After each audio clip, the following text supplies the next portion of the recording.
పారిశ్రామికవేత్తలు ఆంధ్రప్రదేశ్కు పెట్టుబడులతో రావాలని నంద్యాల పార్లమెంట్ సభ్యురాలు Lok Sabha TDP deputy floor leader doctor Byreddy Sabari కోరారు.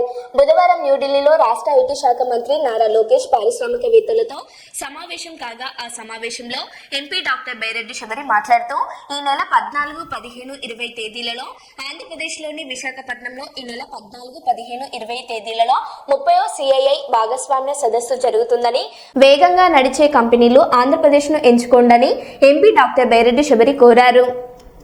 Industry Government of India and co-chaired by Shri Nara Chandrababu Naidu Garu, Honorable Chief Minister of Andhra Pradesh.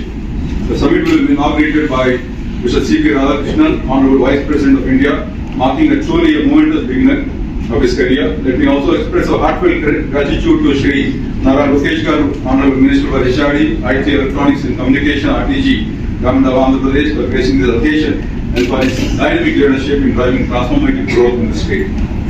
We are expecting participation of over 2,500 delegates, including more than 1,500 business leaders from over 50 countries.